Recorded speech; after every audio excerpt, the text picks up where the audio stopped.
Midweek soccer from Maine. Portland Hearts of Pine return home after snapping one of the league's longest unbeaten streaks for their first ever meeting against the Greenville Triumph. Alongside Gary Bailey, I'm Phil Galati. Tonight's broadcast is presented by Visit Maine. Before we get into it, let's take a look at the standings coming into week 20 in USL League One. Very close indeed. A number of teams on 16 points, that big red playoff line in between places 8 and 9, all to play for tonight for both of these two sides. And for Portland, returning home just means a little bit more, Gary. They've been excellent on home soil. So many goal scorers from different positions. Ollie Wright, JT Kamara, they find the gaps, they find the angles. They're a dangerous side, especially on their home field. They've been able to put together a lot of promising chances. Head coach Bobby Murphy says now it's about putting the ball in the back of the net. As you mentioned, this side able to score early and often, thanks in large part to that man right there. Tonight's player to watch, presented by High Roller, JT Kamara. Just so exciting on the ball. Yeah, 2 goals already this season. A great left foot, plays as an inverted winger on the right-hand side. But when he cuts inside with that left foot, he can score goals, he can bend them in, he can create trouble for opposing defenses. And a wonderful player to have in that Portland side. Meanwhile, for the visitors, for Greenville, it's been a mixed bag as of late. Home and away especially, this team can play very different ways. Very good side at home, but for some reason away from home, they struggle. Chatting to Coach Rick Wright, he says maybe it's more of a mental thing, and perhaps today is the day where they can turn around that poor away record. It's a road trip for the Triumph. They had one just 4 or so. A red card to Zane Bubb for denial of a clear goal-scoring opportunity. He is unavailable tonight. Instead, they look to Anthony Patty to earn his role in the first 11. Big opportunity for Paddy today. His last appearance was against Miami FC a few games ago, and that was only 8 minutes, so hasn't really had a chance to show what he can do tonight. Massive chance away from home against Portland. So the first ever meeting between these two sides, moments away. Couple of changes to the starting lineups for both of these teams. We'll take you through all of that, and then of course it'll be time for the first half kick on the other side of this short break. See you soon.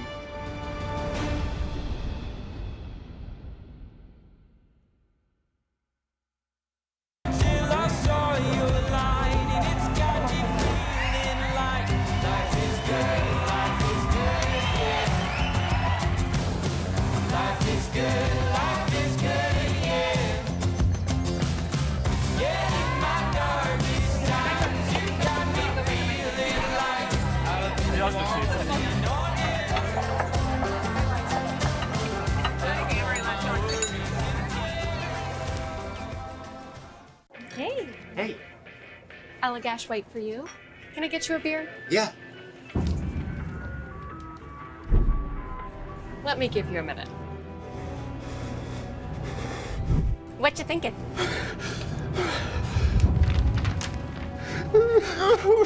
Choose one.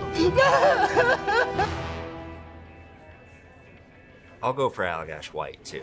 Nice. That's my go-to. Start your night with Allagash White.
Tonight's match is brought to you by Visit Maine. Let's take a look at the starting lineups. Tonight's starting lineup for the Hearts is presented by NBT Bank, and one change to note, Gary. Yeah, Pat Langlois comes into midfield, and you'll see that Mikey Lopez goes to right back. Colby Quinones on the bench. Just watch out for the creative skills of JT Kamara out wide. We've already talked about him. And the finishing ability of Ollie Wright up front.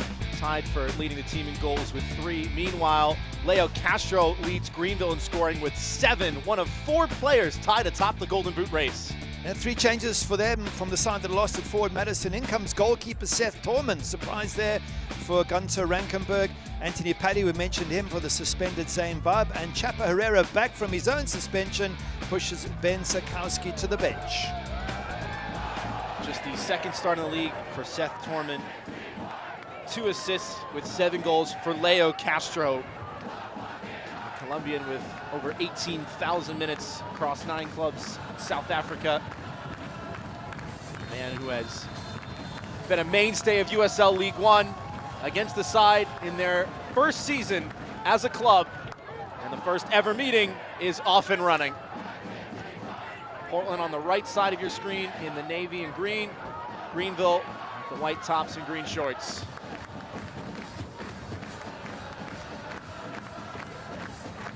It is another boisterous atmosphere at Fitzpatrick Stadium, which teams have quickly become acquainted with. And an early chance for the visitors. In behind, off his line is Morse, and the whistle will go as the number 1 is down.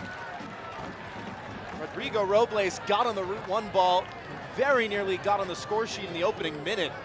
Goalkeeper's very brave here, diving at feet. Look at him, he throws his body forward, takes a knee in the shoulder, so it seems, maybe even in the face. And that's what you have to do as a keeper, Hunter Moore, standing up strong, or lying down strong, you should say, and eventually gets... Hunter Moore's 30 saves this season, quickly closing down the league leader, Matt Levy of the Charlotte Independents. Top of the table, 38. That is the verticality to be expected of this Greenville side. Rodrigo Robles up top, and Leo Castro with his ability, not afraid to send it long and drive right at defenders. And you've got Chapa Herrera as well, just pulling the strings there for Greenville Triumph. Up to the near side of the box, turning is Wada. Eyes up the cross. Wasn't anyone there at first, and then deflected off of Toby Sims. Let's take a look at tonight's Keys to the Game, presented by Pape Chevrolet. If you look at it for Portland, Bobby Murphy wants his strikers to pressurize the Greenville defenders, stop the attacks from building up, and as far as Greenville are concerned, Rick Wright asking his defenders to disrupt the patterns, the passing patterns, especially in midfield. Just stop Portland playing, get in their faces, stop that rhythm from building up, and obviously that helps dampen the crowd enthusiasm.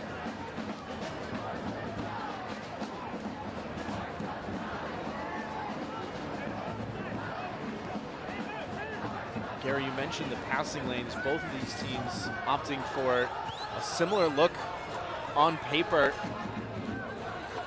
4-4-2 for both of these sides. What's it going to take for either side when you have that structural similarity to really impose their pace of play on the match? It comes down to individual skills as well, and both teams have a bunch of that, especially Greenville Triumph up front. Leo Castro, joint Golden Boot leader, alongside Rodrigo Robles. Those are 2 very, very scary strikers from a Portland Hearts defensive point of view, but then they can look up front to Titus Washington and Ollie Wright. We mentioned JT Kamara out wide. So I think Greenville Triumph with the more direct threat with their 2 strikers. Portland, they have more width perhaps. They can build stuff down the flanks. It promises to be a really fantastic match with both sides sitting level right on that playoff line.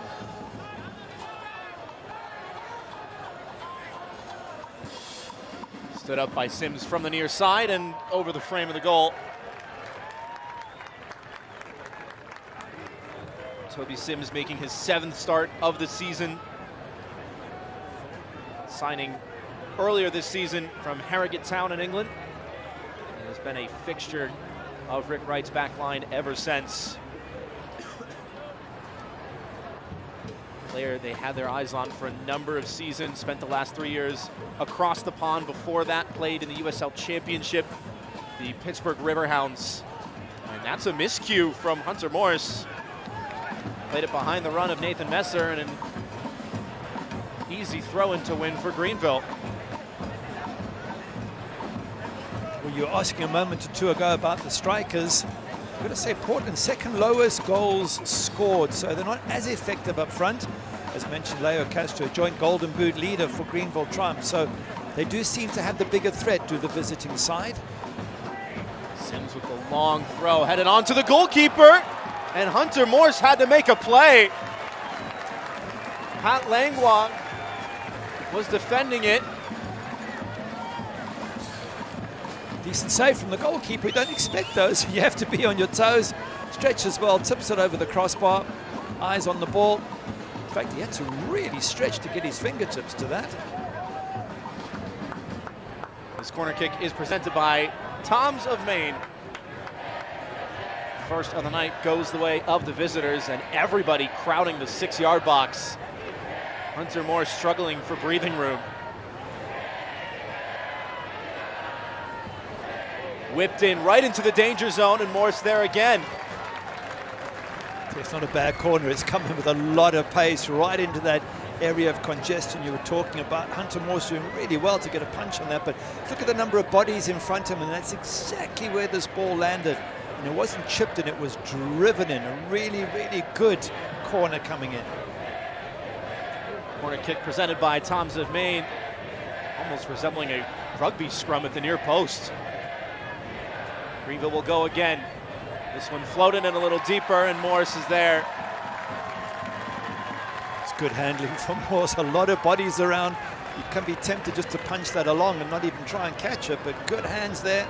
And that just allows him to slow everything down and pick his pass here and try and get his team going forward.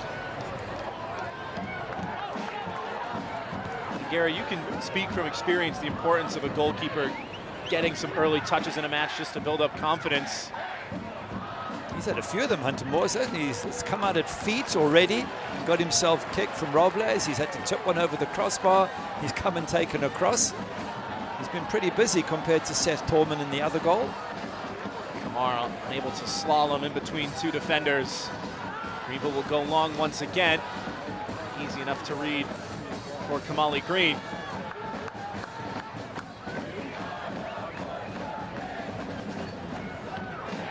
Lopez, Kamara, 1-2 kicked out. As we take a look at tonight's injury report, brought to you by Maine Health. One of the Hearts of Pine, no Jaden Jones-Riley, just 3 appearances to his name this season. A couple names missing for Greenville. Michael Gonzalez, with an assist so far on the campaign. David Ajaku with a goal to his name, also not available.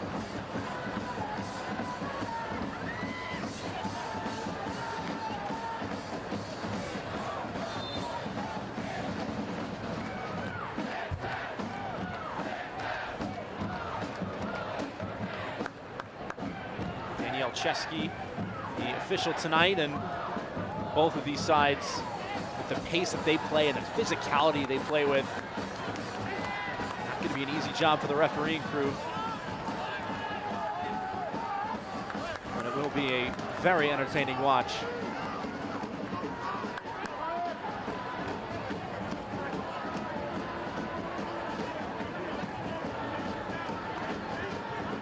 Sims, the former 2021 League Two Defender of the Year, South Carolina United. His current head coach, Rick Wright, even knows him from his university time with Chowan in Division II. Castro fakes the shot, moved along and body in the way. Castro turning, unable to get great contact on it. His instincts, Leo Castro, just absolutely brilliant around goal. Look, he's been there a long time, 36 years of age. As you said, a checkered career over many continents playing football, including in his own Colombia for Millonarios.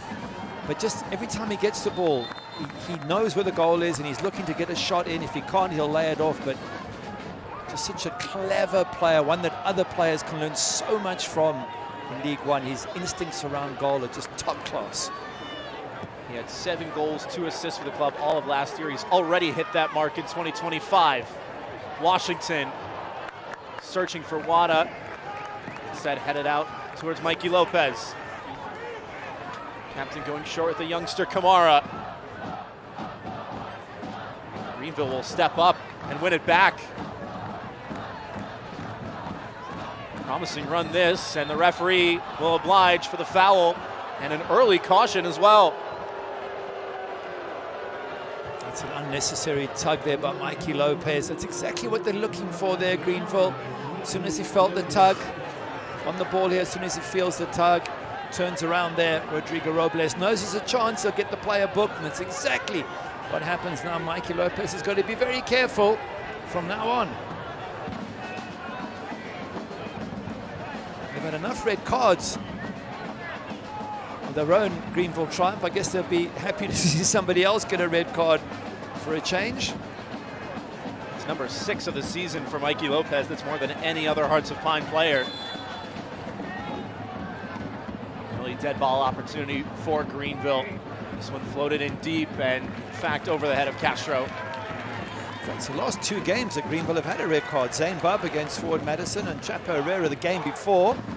Got a second yellow for mouthing off at the referee or displaying signs to the referee, whatever it was, but he got sent off. So they certainly don't want a third game with a red card here at Greenville. It's disrupted their plans in both those previous games, although to be fair, they did get a comfortable 3-0 win against Westchester, but Ford Madison lost 3-1 and that red card certainly didn't help them. We had a chance to talk to pro officials earlier this season. They said dissent was something that referees were going to be much more strict on.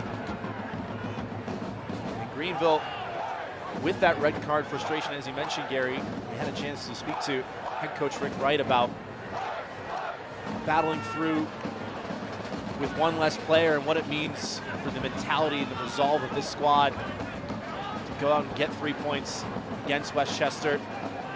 Who they look to when they're down a man. He named Chapo Herrera as one of those guys that steps up, steps back into the starting 11 tonight. Herrera threads the needle. White shirts trying to get forward. Not a ton of options afforded to Evan Lee. Herrera out wide for Polak. Lee brings it down. Still Evan Lee going over. Greenville win it right back. Cross deflected by Lopez. It's good early pressure from the visiting side. Never easy to come to Fitzpatrick Stadium with this wonderful crowd that Portland Hearts of Pine have. But it hasn't seemed to bother Greenville Triumph, even though they've only got 1 win in, 7 away games this season in the league. They look very confident, very positive in these opening minutes.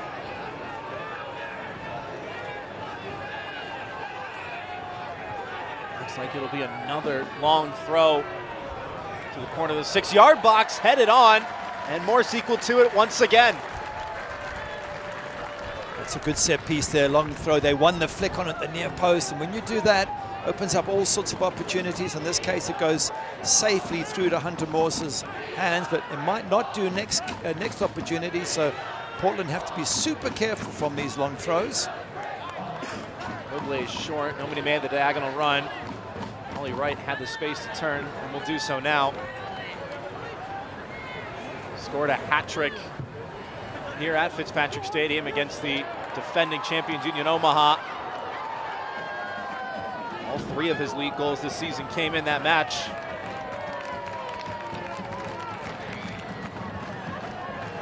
One of the star signings under head coach Bobby Murphy. The first man in charge in Portland's history. Watching on intently as Wada couldn't soldier his way through. Just chatting to Bobby, he was telling us how happy he was with that victory at Texoma after that long weather delay. So he was really proud of the team after 2 disappointing results against South Georgia Tormenta and against AV Altrincham, which they had by far the better opportunities and should have, in theory, won it comfortably and lost 2-0. He said, as you mentioned, they had to define what it was to be resilient, what it is to bounce back. And they got that win away at Texoma, and they would love to add a second one back-to-back here. Just get some momentum going for this Portland side. 1-0 the final In that Texoma game, it was JT Kamara combining with Masashi Wada to force an own goal. And keep in mind, Texoma were 8 unbeaten going into that match. Get the job done on the road after a multi-hour weather delay. Meanwhile, for Greenville, just 4 days ago, they were at Bree Stevens Field in Madison, Wisconsin. And Coach Rick Wright, in his 7th season with the club and his third rather. Last season helping the club to their 2nd semifinal in 6 years. Yeah, they were doing so well before that Forward Madison result. They won at Westchester even with the red card. They beat Miami FC 2-0 at home. Stunning, and of course the red card to Zane Bubb just in the 21st minute gave them a mountain to climb. It was 2-1 until the 90th minute, and then Forward Madison got the third. So they were in with a shot right up until the end there. Greenville triumph. Kamara, so many bodies around him, still able to get free. Couldn't connect the final pass. That is exactly the type of play that we'll be expecting out of JT Kamara. As head coach Bobby Murphy said, loves to just dribble at defenders. So exciting, can be very unpredictable. But he also stressed the importance of connecting that final pass.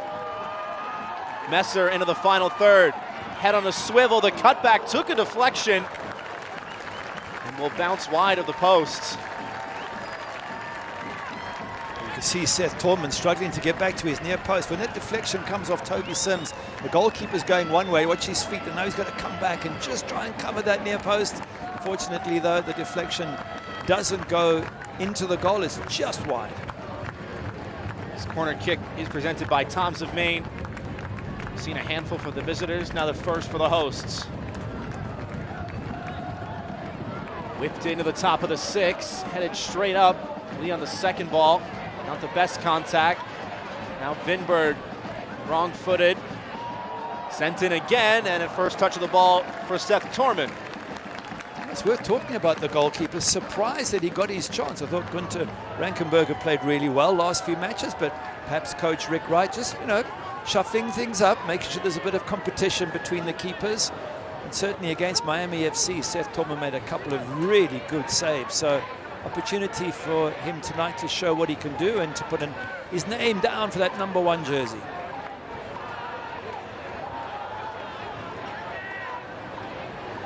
Evans. Wada's there. Lopez settling, scanning and finding Kamara. Does get that pass away. Greenville really dominated, winning the duels in the early stages of this match. We've seen Portland start to come out of their defensive third just a little bit more now, Gary. Now they are settling into the game. They want to try and get the ball forward to the likes of Ollie right there. Very creative, very clever player. He's got the big frame of Titus Washington to aim for up front. Washington going to work now. Able to soldier his way through, appealed for the foul. Referee says play on. Kamara, lovely footwork, and cleared away convincingly. Wow, beat about 3 or 4 players there, JT Kamara. Referee just saying to Washington, I saw the pull, but I was allowing play on. I'm assuming that's what he said. JT Kamara coming in off that right flank on his left foot. Really tricky player.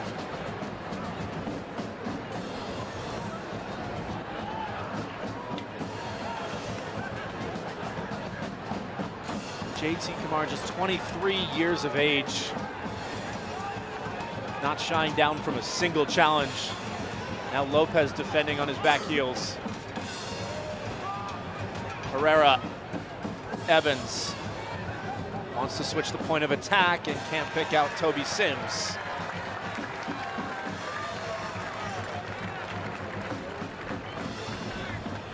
Connor Evans, the Portland native from the state of Oregon.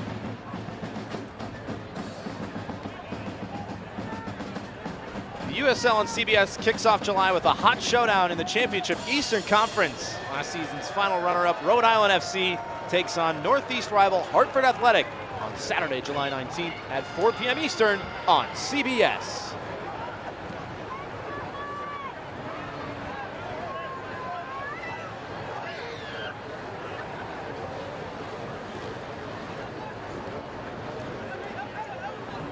Angeron settling in that holding midfield role with Pat Langlois as well. So those two that started the season together. It's been a while since those two have started a match side by side. Angeron trying to set the tempo.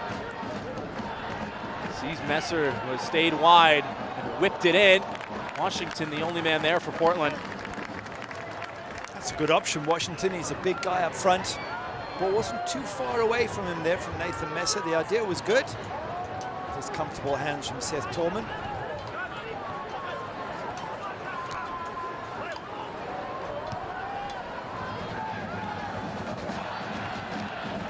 Greenville going direct once again, and wasn't anybody around Leo Castro there in white. Shows the trust they have in him with his first touch and his ability to play with his back to goal, to leave him in that sort of space.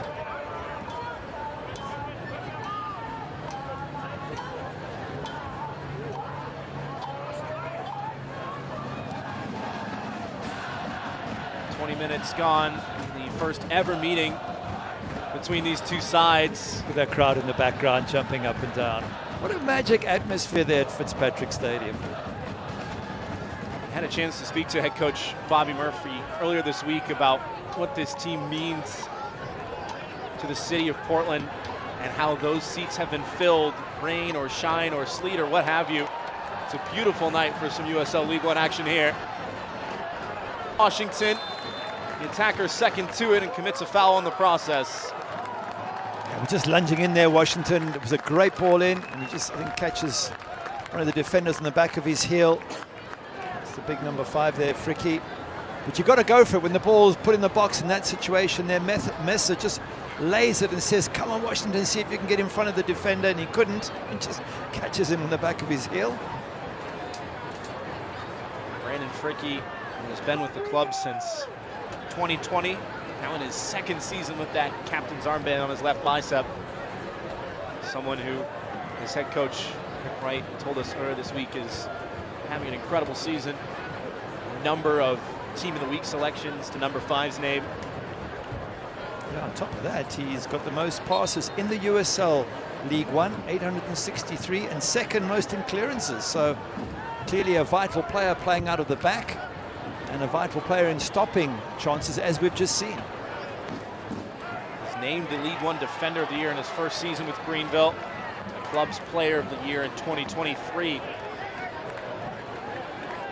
Throw-in will go the way of the triumph, much to the chagrin of the Portland faithful.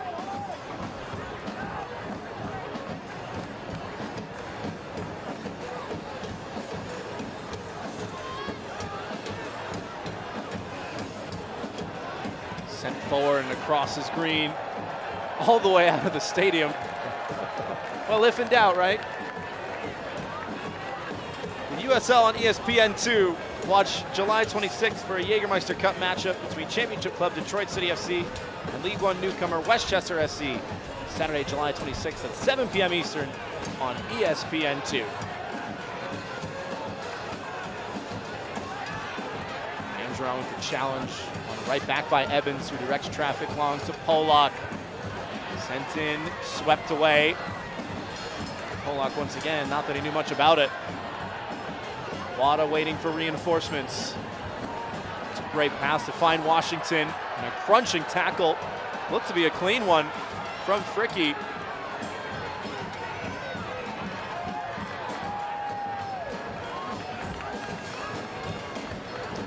This is where the home side are trying to get some rhythm. And we mentioned the keys of the game, and Rick Wright saying you've got to stop Portland from getting into their possession rhythm where they knock it around, and done a good job so far, Greenville, of just getting at them, closing spaces down, nipping at their heels. Here we go, turnover ball. They just haven't let Portland, Hearts of Thorn, just settle down.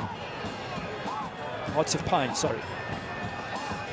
They do make that important tackle, clogging those passing lanes, and then the direct ball just goes all the way out. Langlois. Haven't seen either side get a real clean look at goal just yet. Kamara. Washington checked back for it. Messer has stepped up. couple of shirts to pick out. Takes a deflection off of Sims.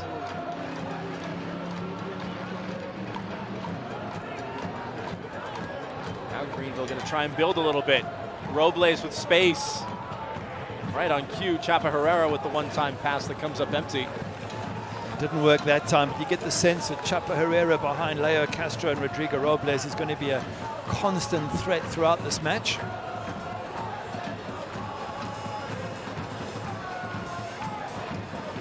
As for the tail of the tape thus far, Portland with almost staggering 70% possession. And yet look at the shots. 3 for Greenville Triumph, although none of them on target, and 0 for Portland. So you can have all that possession, you can have more final third entries. The question is, what do you do with it when you get there? Haven't done much yet, Portland Hearts of Pine. Quick counter looked on there for a second. Instead, we get a better chance to see Portland's shape out of possession. Sims moves along the 1-2 for Chapa Herrera. Good ball to find Polak. Moved along one more time and poked over the byline by JT Kamara. Zeke Soto showing some frustration. Man on loan from the Charleston Battery. And a handful of appearances for them over the last few seasons, and already 1 goal in 6 appearances for Greenville. Lost his footing, but kept the ball.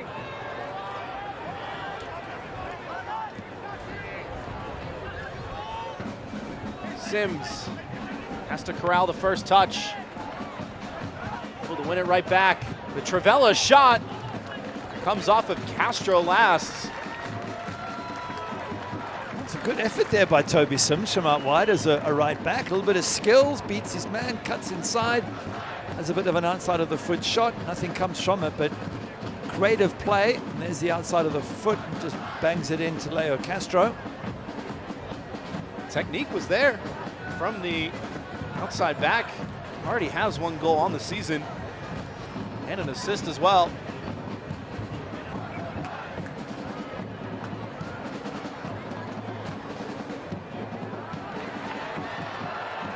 Big win in midfield from Langlois.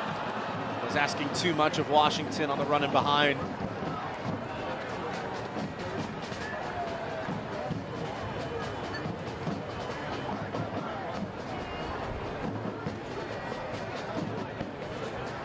'28th minute, the first ever meeting between Portland and Greenville. Phil Kalani, Gary Bailey with you. Still scoreless for now. Both teams defensively have looked strong, but in that final third, it's just been a case of not quite connecting the dots. Certainly Greenville, for me, have had a lot more opportunity. They've threatened. They've certainly worked Hunter Morse a lot more than Seth Tallman's been worked, but slowly you get the sense that Portland are working their way into this match. Angeron, right. Messer goes to work, gets the cross away. Well read in the end.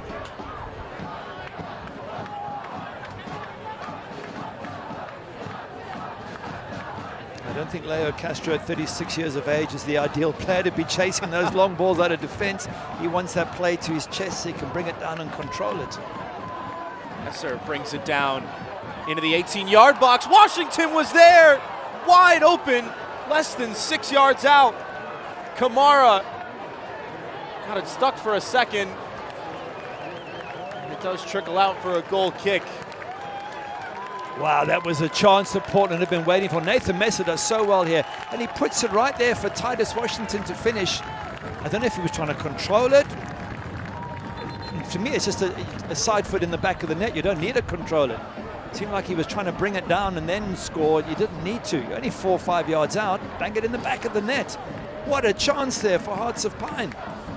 Part of Rodrigo Robles. Don't think he's going to get that call. You mentioned Robles or Castro. If they had the chance that Titus Washington had a minute ago, that's in the back of the net. That's the side foot, job done. Thank you, we're 1-0 up. Again, can't quite quite figure out what Titus Washington was trying to do there, other than just turn your foot sideways and redirect the ball.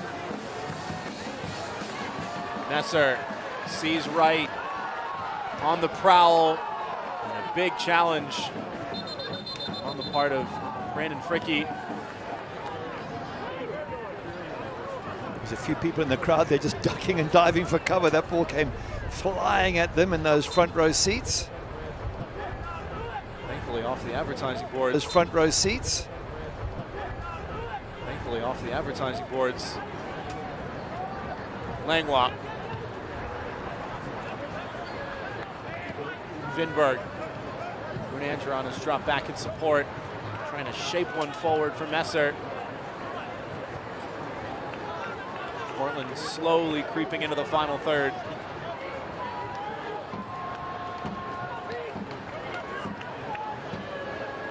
Wada now. Saw him earlier on the far side of the pitch. Now on the near side, wants it back from Washington. Instead finds Kamara, lovely turn and brought down. Free kick and a booking to boot. Oh, that's a good professional foul in a way from Robles, because he was gone. JT Kamara, brilliant bit of skill. Just to turn that ball, back heel it. He was gone in all sorts of trouble, and maybe Tyler Pollock was covering, could have done the job of tackling. And I think from Robles' point of view, he didn't want to take any risks and allow JT Kamara to get into that box.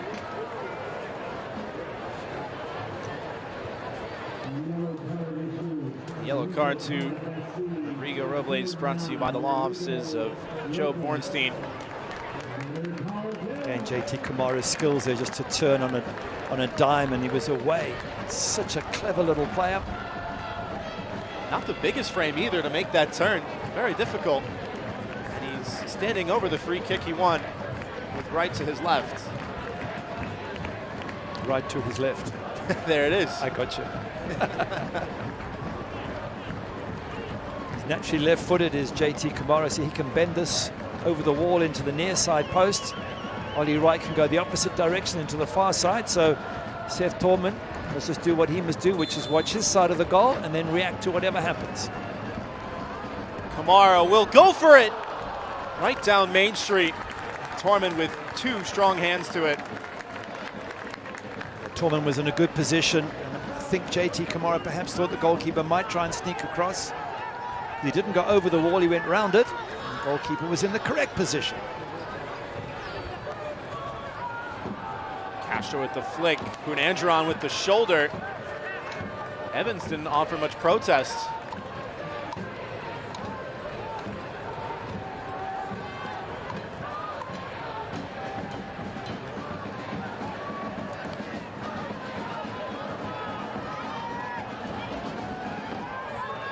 Right on the charge. Not going to get there, but does allow Portland to step up a little bit.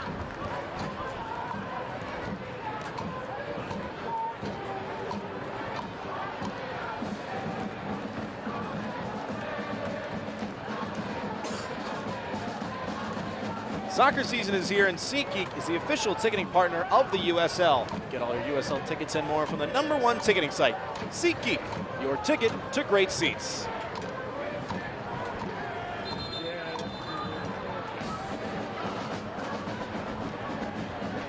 Referee has sounded the whistle off the ball to have a chat with Portland's Sean Vinberg and Greenville's Leo Castro.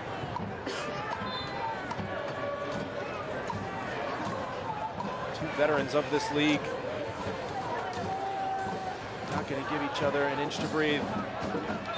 Big challenge as well. Whistle will go. Lopez pops right back up. First captain in club history. First ever captain in Birmingham Legion's history as well. 2019 USL Championship Defender of the Year. Got a couple of caps for the USA U21 side. So certainly was a super talent in his younger days, and still, of course, a very good player. Started this season for Portland at the right back spot. Seen him play a little bit more of the 6 in the center of the park in recent matches. Now goes back out wide. far the lone Hearts of Pine player on a yellow card. Robles walking a tightrope for the visitors.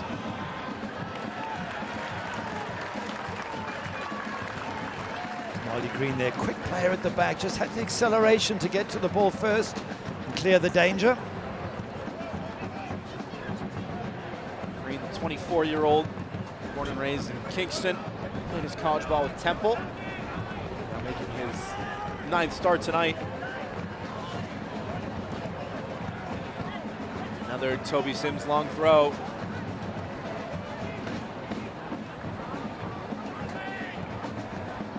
Brought down, the volley sent over. Half a chance on the half volley before Connor Evans just got underneath it. Always difficult to keep those down, and yet you're told time and time again in training, get over the ball, make sure it goes low, make sure it's on target, at least force the keeper to make a save. Maybe there's a deflection, maybe he's unsighted. Of course, the moment you stick it over the crossbar, keeper has nothing to do. Probably Hunter Moore's quite enjoying the quiet time after that opening 15 minutes.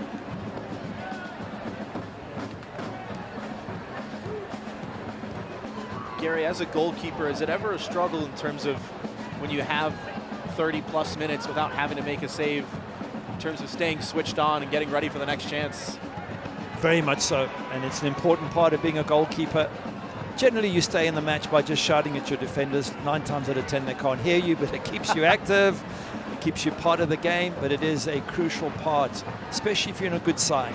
You've got to be able to respond to the occasional attack and make sure that you're on point, you're ready, ready to be active, ready to dive at someone's feet, or ready to come out of your box and be a sweeper keeper.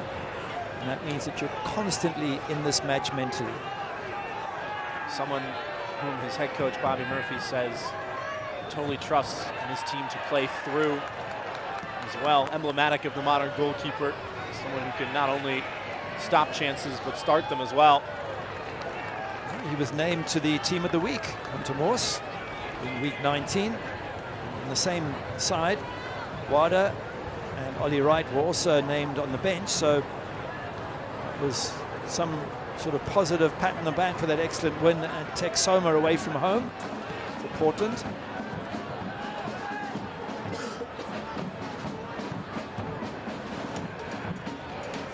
Wada, the outside of the boot. Feet from Messer, so too Punanjaran.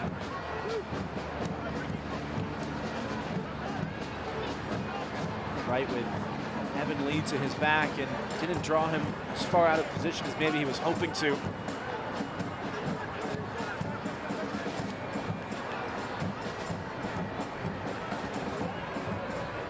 Vinberg. Castro put in a challenge. The whistle will sound. Saw those two getting a talking to for the referee earlier, and Sean Vinberg is without some vital equipment.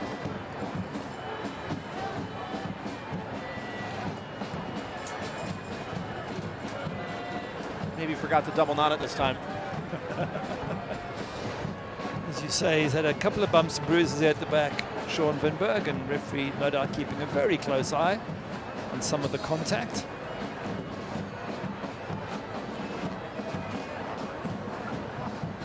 Sean Vinberg, who has started every match this season for Portland in the league, the only player for the Hearts of Pine to have that accolade.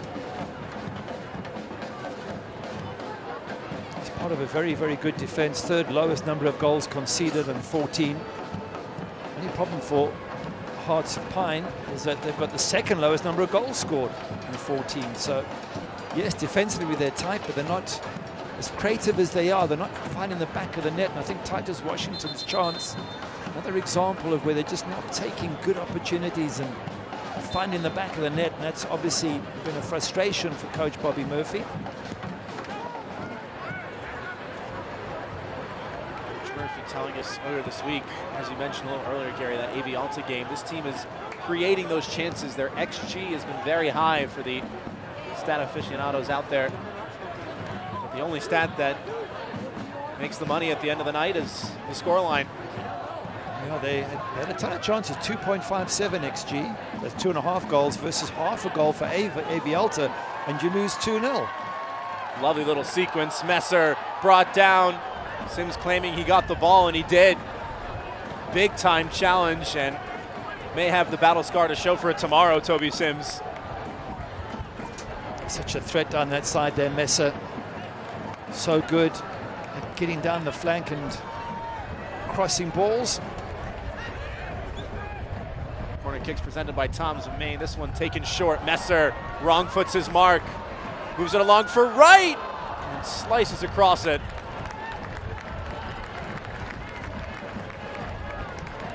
Not the best of shots there by Ollie Wright.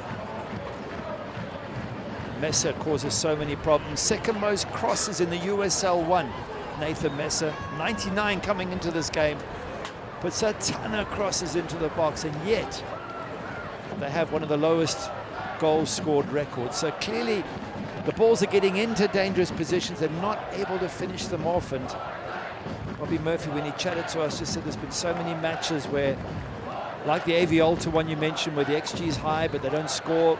Against South Georgia, Tomenta, they go one up and then can't close the game. And then when they do win, it's just by 1 goal. 1-0 takes home. They need to score more to finish teams off.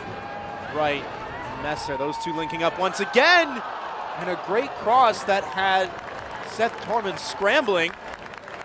Messer incensed that there was nobody at the back post. Brilliant ball, absolutely stunning. And Titus Washington had just held. He probably thought the ball was being pulled back. To be fair to him, he's only one striker in the box. If you've got two, one can go near post, one far post, or one close into the keeper, one hangs out. But when you're on your own, Titus Washington, he's got to make a guess as to where he thinks the ball will end up. And he didn't guess right there. And what a good chance that goes begging for Hearts of Pine. Can't watch the match? Turn on Sirius XMFC 157, North America's only 24/7 source for engaging soccer talk, including USL access on Tuesday nights. Plus, hear live matches in the USL, MLS, Premier League, and more on Sirius XMFC 157 and the new Sirius XM app. 43rd minute now from Fitzpatrick Stadium, still scoreless between the Hearts of Pine and the Triumph. Not long now till the interval. Messer on it once again. This time Torman is there without qualms. That's a problem for Portland. You look at the number of balls in that box. They've got to get help there to Titus Washington. Somebody else has got to get up and join him. Whether it's Wada who gets in there or Ollie Wright, who's fairly deep on the left-hand side, push him up. It's one striker on his own. The cross has to be perfect. Two strikers, you cover a lot more ground and your options go up. Obviously, you have a man less in midfield, but given that they're at home, Portland, I think it's a risk worth taking. Big win by Wada. Washington ran out of time. Tried to pick out Kamara to his right. And now Greenville the other way. Soto. It's a clever run made by Castro. And the whistle will sound for offside. It was a clever run, wasn't it? Had the defenders all going one way. And then Soto puts it into a space for Castro to get on the end of. Blown up, I presume, for offside there. His effort just going wide, so wouldn't have been a goal anyway, but it just shows you the threat that Castro can be up front.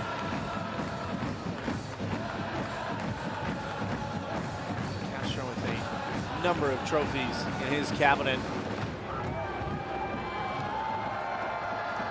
Seeking to add another one to Greenville's.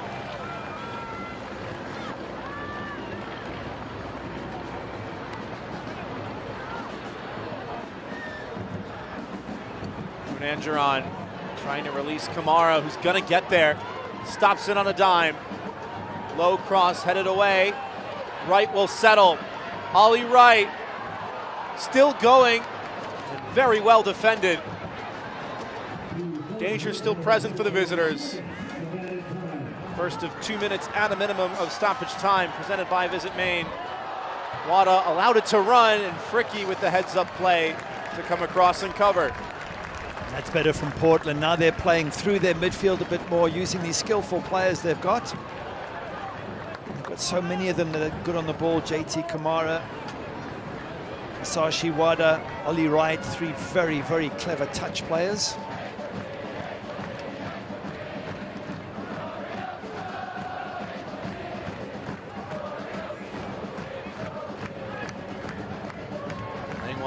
Not the best contact. Washington with the back heel. Well read by Greenville. They're able to clear their lines. Might be able to go the other direction. Chapa Herrera brought down. Appeals for a yellow card for stopping a promising attack there. Greenville were getting numbers forward, Gary. I haven't quite seen enough of Chapa Herrera on the ball, given how good a player he is. You'd think that every time they get the ball, Triumph, they would try and get the ball to him. And early on, we did see that. He's gone quiet the last 15, 20 minutes, is Chapa Herrera.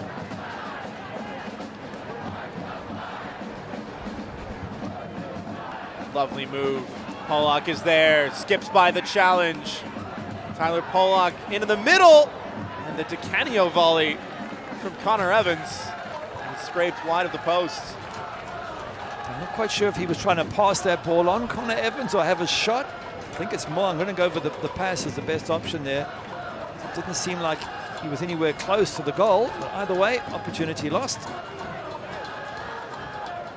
Difficult technique for Portland, Oregon native. As the halftime whistle will sound. Scoreless through 45. Titus Washington with the best chance of the night thus far, but still zeros on the scoreboard. Gary, your thoughts? Yeah, it's a close game. Very good start for Greenville. Fantastic. And then Portland came back into it. Had that chance you mentioned from Titus Washington that really should have hit the back of the net. And some nice little skills from JT Kamara. But it's sitting very, very well balanced and should be an exciting second half. So that does it for the first half and the first ever meeting between the Portland Hearts of Pine and the Greenville Triumph. Plenty to talk about at halftime. News and notes and stories around the USL, and of course, halftime highlights a little bit later as well. We'll see you on the other side of the break.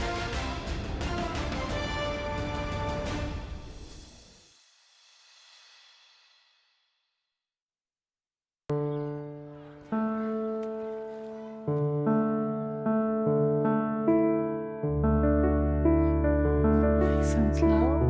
Right. So elbows bent.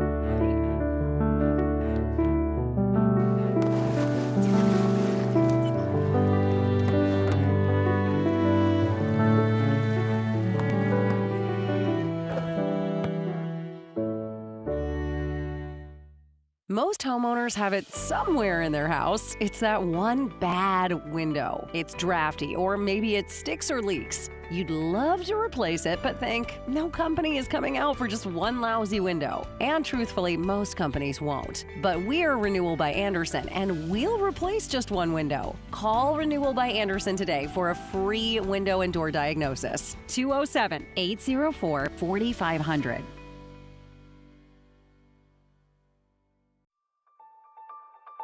Partnership means a lot of things in this business, and that's the most important thing, is being in a business relationship with someone that you trust, and that's what Mimic does. We want to make sure that everyone is getting exactly what they need, and we want it to be a long-term relationship. At Mimic, we want to lower their total cost of risk, and we want to get those employees back to work whenever we can. At Mimic, we make workers' comp work better. At PAPE, we've dedicated over 50 years to making sure you do better. That means better prices you can always count on. It means you'll find extensive inventory. It means you can expect top-notch service. And most of all, it means you'll work with a team that listens to what you need and makes it a priority. So why are we so driven to make sure you do better? Because at PAPE, the only thing we love more than cars is people. Welcome back. Halftime between Portland and Greenville, the first ever meeting. Tonight's halftime is presented by Hannaford. As we take a look at the upcoming schedule for both of these sides. We start with the hosts, and it is not an easy run of games. Richmond, Knoxville, and then USL Championship competition in the Jägermeister Cup. Wow, look at that. Charlotte Independent sitting third in the table, and that's away from home. Pittsburgh Riverhounds is a massive challenge against Bob Lilly's side, who give you absolutely nothing. They're so tight defensively. And then away at One Knoxville. So, yep, some tough games coming up for Portland. And it does not get any easier for the Triumph as well. In the playoff push, they will take on another expansion side, FC Naples, in the Jägermeister Cup. AV Alta on a very hot run of form and a very tough place to play out on the West Coast. Yeah, certainly is. If we look at Richmond kickers, just above at the moment anyway, coming into this match. Greenville Triumph, so it's a team above them. FC Naples in 5th place. So those are teams they're going to want to get at and take points from. The Experience, presented by El Jimador Spike Bebidas, is a video docuseries that shows the history, passion, and community of USL clubs. The latest episode with Rhode Island FC's Defiance 1636 is available on youtube.com/USL on July 17th. We want to be the loudest people around. We want you to hear where we are at.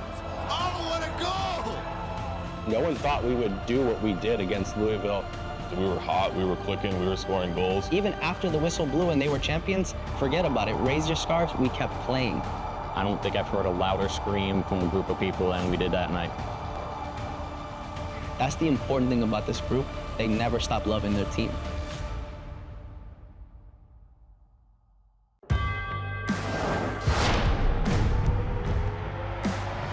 Prinks Tires in the USL help soccer journeys everywhere to drive harder. From city playgrounds to suburban sidelines. From early mornings to late nights. From fun with friends to winner takes all. From the biggest fan to the biggest heart. And at every turn, Prinks Tires will be there for the long haul. Wait, come back! Wait, come back, I need more help. Take a load off Annie. Take a load for free. Today we went to the beach, and it was totally worth it. Stay 3 nights this summer at Best Western and get $50 off a future stay. Whoa, termites can eat a pound of wood a day. Pound of wood a day. Pound of wood a day. Pound of wood a day. What's wrong, Daddy? Daddy? You okay? Keep termites out of your home and your head with our premium guarantee that covers up to $250,000 in new termite damage. Before panic shows up, Terminix it. In the back off the goal kick, Williams!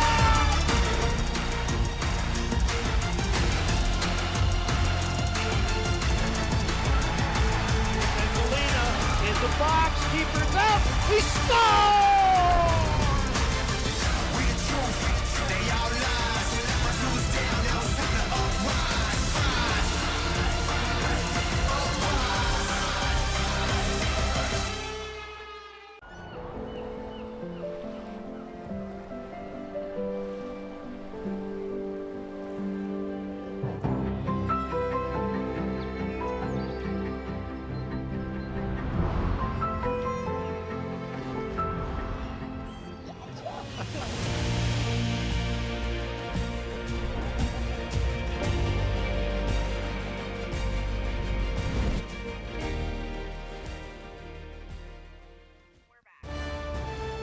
Welcome back. Halftime presented by Hannaford.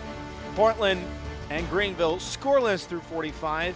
We'll take a look at the best 11 in USL League One last week. Danny Fernandez named the player of the week Hunter Morse, who we've seen tonight at the back. Meanwhile,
step aside one more time from Fitzpatrick Stadium.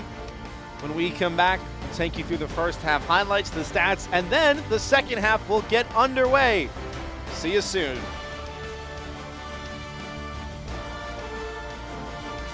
At LL Bean, we've been innovating for over a century, making great products better so you can feel better. Day after day, year after year. Outside together since 1912. LL Bean. Be an outsider.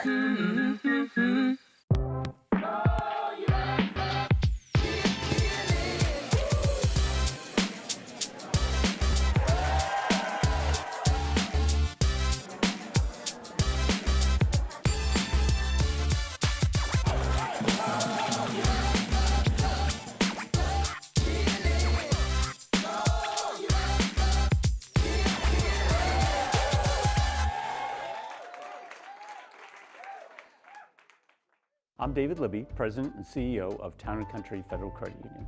At Town & Country, we work hard to make a difference every day. From providing a first auto loan to that young adult just starting out, or making the dream of home ownership a reality with a mortgage offering closing costs well below nearly every other local lender, or a Visa credit card with a great rate. Town & Country Federal Credit Union is local people helping local people. Let us help you. Soccer, more than any other sport, brings together fans of different backgrounds, different cultures, different communities, and makes them one community. Has anyone ever seen anything like this? It's magic. There's no other word for it. It's magic happening here in Portland. This is history. This is momentous. We officially have professional soccer in the great state of Maine.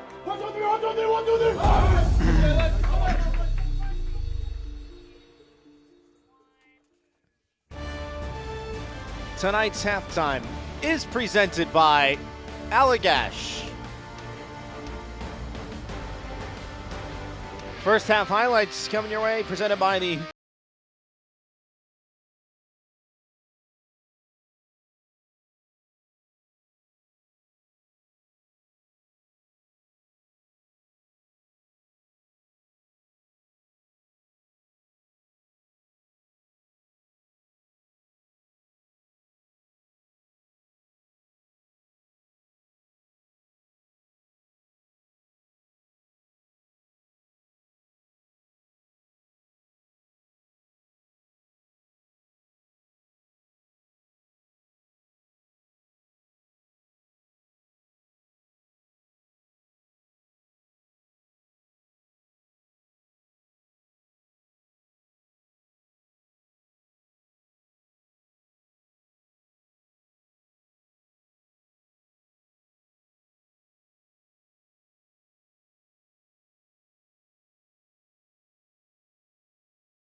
You'll see Connor Evans try either to shoot or to pass. I'm not quite sure which. Either way, it wasn't too effective. So 0-0 at the interval. As for the stats through half number one, presented by Memic. 2 shots, 1 on target for Portland. Again, we talked about the chance creation that head coach Bobby Murphy spoke on coming into this match. Greenville as well, with how many chances they have been able to create on the road this season. They've struggled to put them in the back of the net. Yeah, well, Greenville, a third of the possession, a lot more of the shots, although only one's on target. The expected goals, 0.1 for the home side, 0.31 for Greenville, so not much really, but for me, the tightest chance is just the one chance that has to hit the back of the net. It's a really good opportunity from some lovely work on the left by Nathan Messer for Portland. So let's see if second half we can't see a few either side hit the back of the net. So if you're just joining us, Greenville in the white, the green shorts, as we take a look at the standings. Remember, coming into this match, Greenville and Portland were right in the fight for the playoff line, both on 17 points as of right now. A couple other results going around tonight to keep an eye on. Texoma scoreless between them and Chattanooga. And amidst that fray as well, Richmond, who are also on 16 points, will take on Greenville on Sunday. The Portland fans on their feet once again. Very rarely do you see those seats occupied.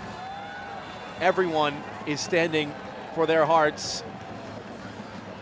Head coach Bobby Murphy has spoke at length about the culture, the community for this side, what it's been like. Greenville, 4 days ago, were in Wisconsin. They had a chance to walk around the city and recharge, which is not easy after playing a match on Saturday and staying on the road. Even head coach Rick Wright shared his praise for the city and how much fun they've had here. Kamara, lovely move to shuffle onto his right, and then tried to poke it across with his favorite left foot.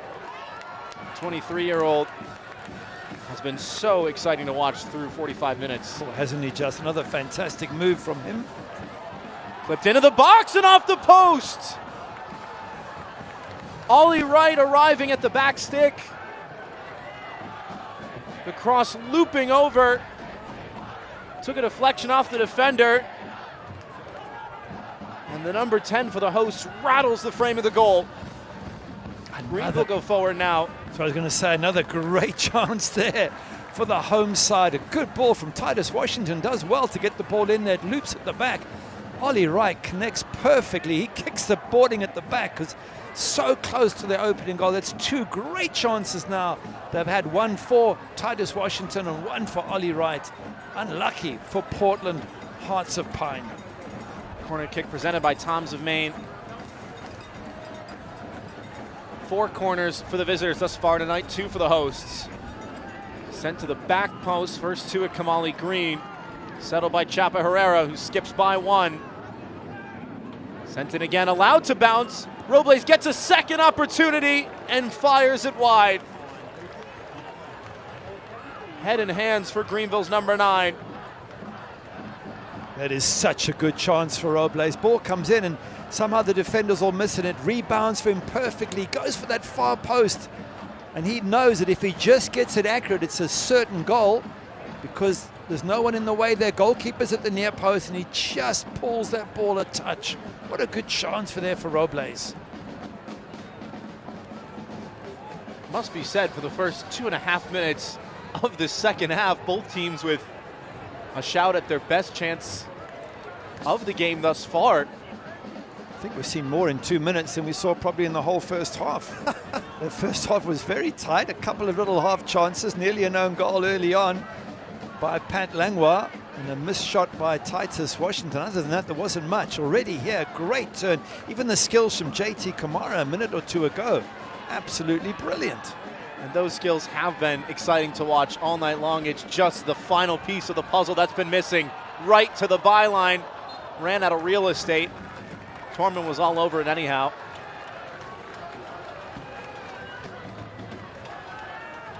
It seems as though both managers have said to their teams, get out there and raise the level a bit. We want to go for goals. We want to go for the 3 points. Portland only 1 win in their last 5, but what a good win it was away at Texoma. So they want to keep that momentum going. And Greenville, they've done really well. They've won 3 of their last 5, including beating Miami FC. Yes, they did lose the last one, but they had a player sent off early in the match, Zane Bub. Something that certainly would have frustrated coach Rick Wright. And they want to get back on the winning trail. Greenville with 3 wins in their last 5. Ahead of that, it was an 8-match winless streak. Meanwhile, Portland going to Texoma last weekend and snapping a 9-game unbeaten run. 2 teams right in the thick of the playoff race. As Wada on the prowl. Kamara tried to cut it back, but his teammate was in the way. Now Polak passed a lot of Leo Castro there, and Vinberg has gone down, and the yellow card will come out.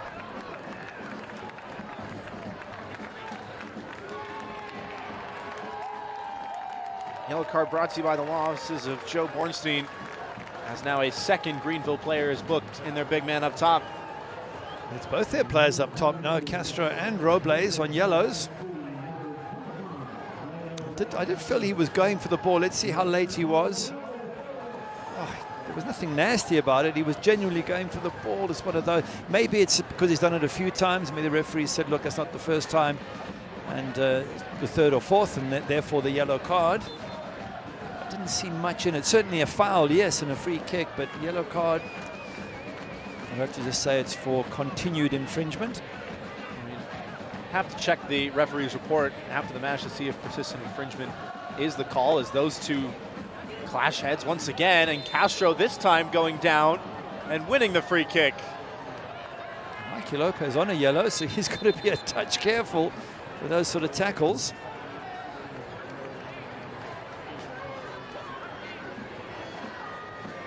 Lopez just in the back of the legs there. Not enough in that for a second yellow, Gary. No, but he's got to be careful again, because once you're on that yellow, just anything mistimed might give the referee enough reason for the second yellow. Anthony Patty in for the suspended Zane Bubb, gives it away. Kamara lost it once again, but every time JT Kamara's got on the ball, there seems to be a swarm of white shirts around him, as now they swarm forward. Evans tried to leave it behind, and Chapa Herrera, who returns from red card suspension, upset he didn't get the ball. Wright gonna try and get there. He does force Brendan Fricke to make a play.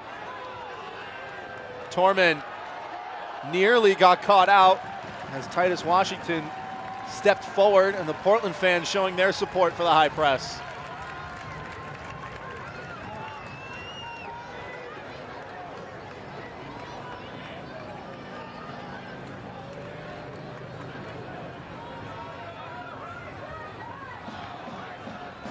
Lopez to restart.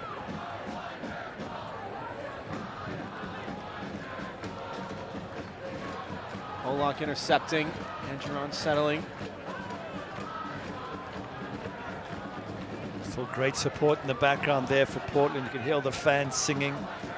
Wonderful vibe, and it's probably feeding through to the players. You get the sense that at home, Portland can be so good because of these fans they've got. Right by the first defender. Picks out Messer to his left. Washington there! Headed over, but only just. And that's where the big man can be so useful. He's so strong. Titus Washington gets on the end of this, and that's where you can use him. Just high balls that have got a bit more sort of offering to him in the air, on the ground, maybe not as quick, but up in the air. Really big player. Just wide with that header. That's now maybe the third good chance for Portland in this match. He's been involved with all three. He missed the one in the first half, crossed a fantastic ball. The far post for Ollie Wright to hit the post, and now that header just wide. And Gary, that is what makes a great striker. It separates the truly exceptional from some of the others, that ability to not only make the most of the chances, but stay switched on when they aren't able to cash in earlier in the match. He's had some good service as well from that left-hand side of Portland. A lot of balls whipped in for Washington. Just would like to see one or two others from midfield join him. This one whipped in for Robles. Got it through. Morse was there. Split the legs of the first defender, but it's another big-time stop for Portland shot stopper.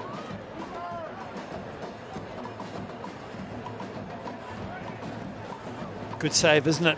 It's coming through bodies, and it's not always easy to see. And credit there for Robles to at least hit target. That's what makes him and Castro such good strikers, is they might not hit it hard, they might not hit the corner, but they always seem to make the goalkeeper work.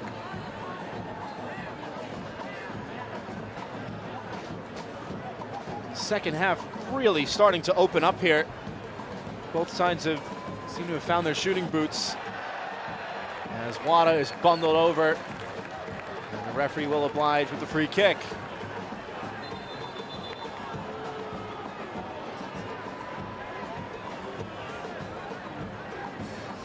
Messer, time to stand it up. Washington underneath it. Misjudged the flight of the ball a bit, but Kamara now onto it. One-on-one with Tyler Polak. Trying to skip by the veteran. Does get the cross away. Settled in front and scored by Masashi Wada.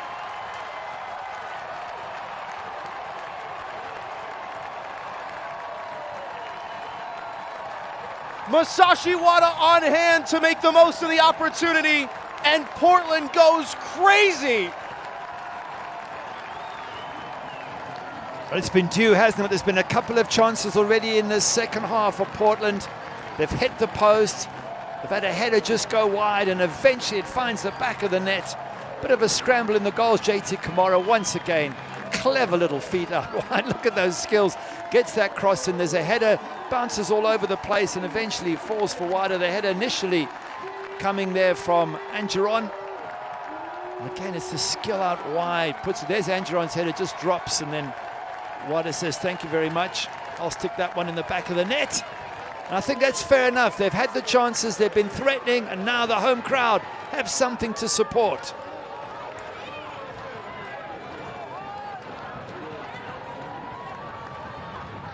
This goal brought to you by Town & Country. A man who made history with his first of the season, and the first for the club, now gets his second.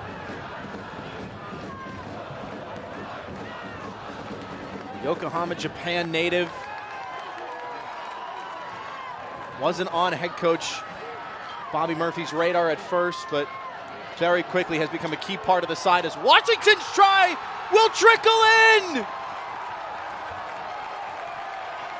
Titus Washington finally gets on the score sheet through the legs of Seth Torment, and it's 2 goals in a matter of seconds for the Hearts of Pine.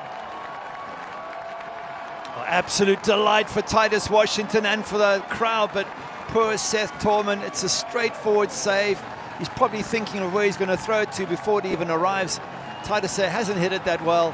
He just keeps his legs a little bit wide open, and it just goes straight through. And there's always a good rule in goalkeeping: just do the one job first, then you worry about who you're going to throw it to or what you're going to do with the ball. And that's a massive blow for Seth Torment. He was trying to get that #1 spot from Gunther Rankenberg. That will not help him. Just his second appearance in the league, his first since June 12th against Union Omaha.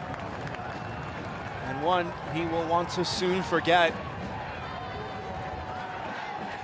Well, you have to be happy for Titus Washington. He had that great chance first half that he didn't take, but second half he gets the cross in for Ollie Wright, who hits the post. He has a header that just goes wide, and yes, it's a bit lucky, of course it is. The goalkeeper gifting it to Washington, but he deserves it for the effort he's put in and that constant pressure he's tried to apply on Seth Torment's goal. And now he's got himself a good reward. Goal brought to you by Town & Country. My goodness, we spoke on how this second half had a completely different complexion to the first. And now, in a span of 3 minutes, Portland 2, Greenville nothing.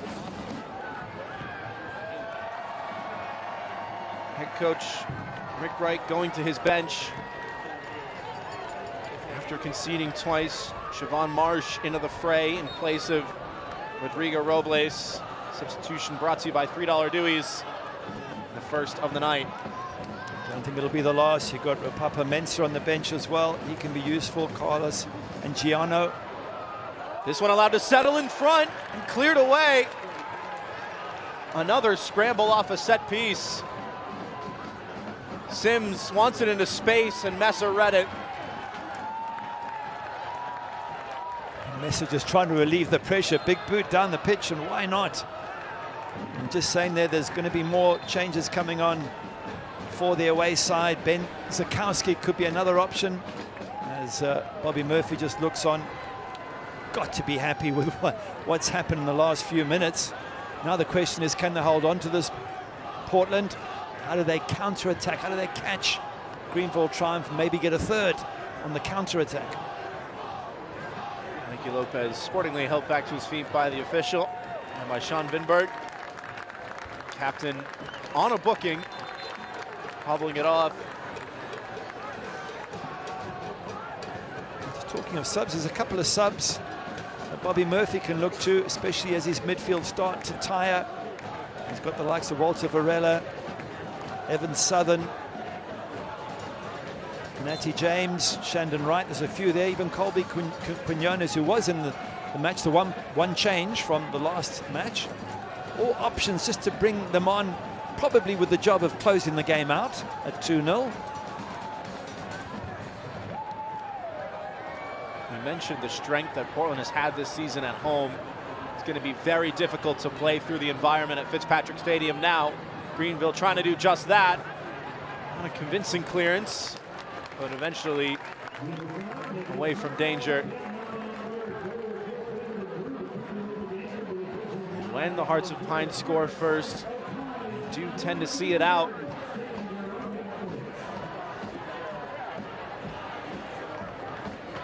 That is a big, big swing of the pendulum in the playoff race. Another contested header. A player goes down in the box. A couple appeals from the Triumph players. Instead falls to Lee. His volley blocked. That's a difficult decision for a referee. Unless you can be absolutely clear it's a penalty, you can't just give it because a player goes down. And obviously with no VAR, there's no looking back. But I'd like to see it again just to see if there was contact or not.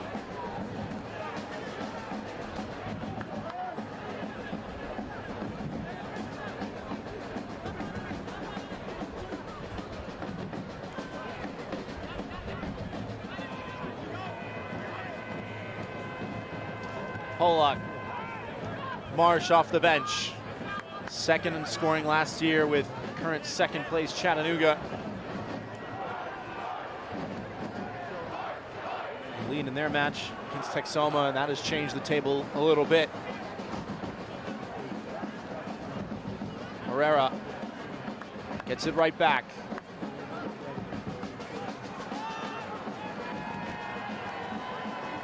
Well, we're not going to step too high here. Patty, Fricky, good ball to the far side. Wright is there to cover.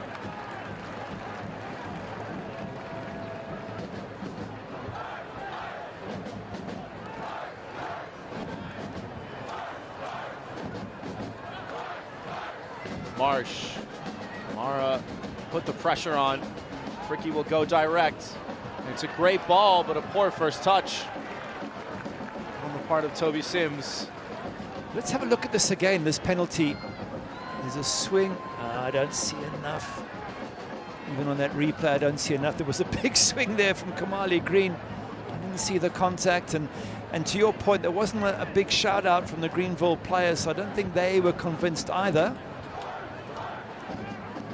Herrera, Lee, Pollock tried to cut it back, and it's 2-1. Siobhan Marsh, minutes after coming into the match, cuts the deficit in half for the Triumph. Not much Hunter Morse can do about that. Siobhan doing really, really well there just to get a good contact on the ball. And when the ball comes to him, he's sort of falling in that moment, but gets a great contact there, Siobhan Marsh, and has enough power to get past Hunter Morse into that far corner. And that was good effort from Tyler Pollock as well to create the opportunity. And they are right back in this match now. You spoke on the inclusion of Mikey Lopez in the lineup at that right back spot. It seemed like he got the faintest of touches on it on Tyler Pollock's cutback, but Marsh able to stretch for his second of the campaign.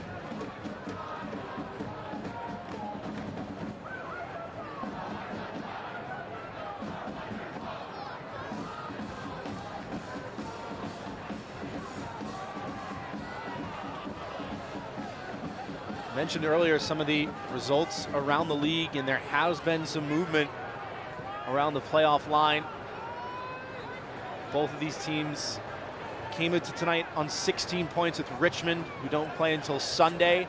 Texoma currently down 1 to Chattanooga. They are on 19 points. Omaha and Tormenta will face off this weekend as well. Just past the halfway point of the season. As Marsh will go again, looking for his second, and not the sweetest connection in the end.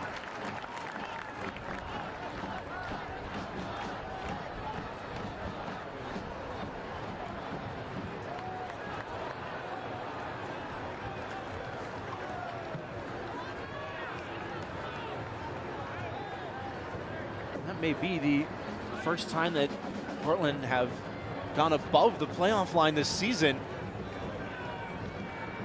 It took until May 17th against FC Naples to get their first win in the league. It was just their second game right here at Fitzpatrick Stadium.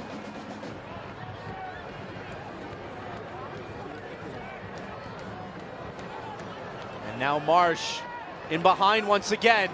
Siobhan Marsh by himself, needs some support, lays it off.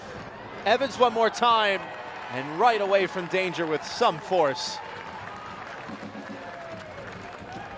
Yeah, Portland under quite a bit of pressure at the moment. They certainly have allowed Greenville back into the game, or should we say Greenville have forced their way back into the game.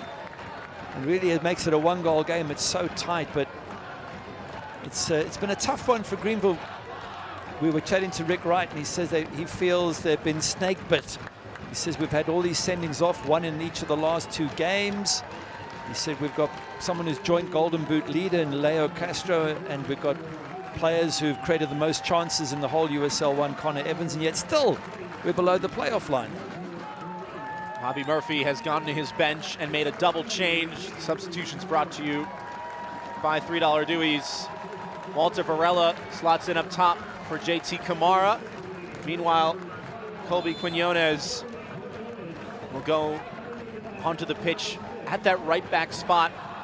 Pat Langlois replaced in midfield, so now Mikey Lopez will get a chance to step up a little bit into that holding midfielder role. Poon Andron with the challenge right at midfield. And the referee says no further punishment necessary.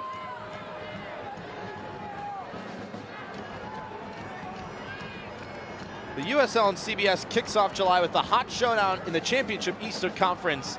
Last season's final runner-up, Rhode Island FC, takes on Northeast rival Hartford Athletic Saturday, July 19th at 4 p.m. Eastern on CBS.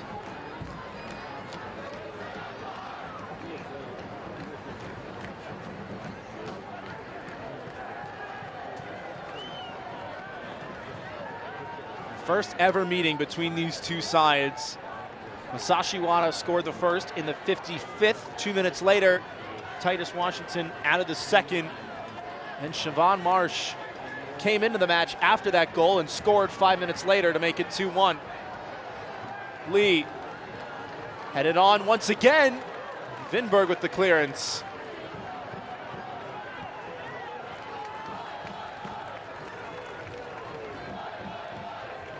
Credit to Greenville, Gary, for how they responded after conceding the back-to-back goals. Yeah, they have done so well there. And just back to that point I was mentioning, Rick Wright saying to us he felt they've been snake bit. Another example here, Seth Torman through his legs. I mean, he made so many good saves against Miami FC. You don't expect him to make that mistake. You don't expect Zane Bubb to get sent off last match, and Chapa Herrera sent off the match before. He just says he just feels it's game after game that something goes wrong and they drop points. There's certainly plenty of quality in this Greenville Triumph side. Herrera smartly done to draw the foul and goes quickly. Evans, Marsh stands it up. Nobody there, but Messer just playing it out of touch for safety. What a difference Siobhan Marsh has made. Besides the goal, he's been the one getting forward on that left-hand side. And that's given more of the Greenville midfield a reason to get in the box, try and get in the end of something that Siobhan Marsh is creating.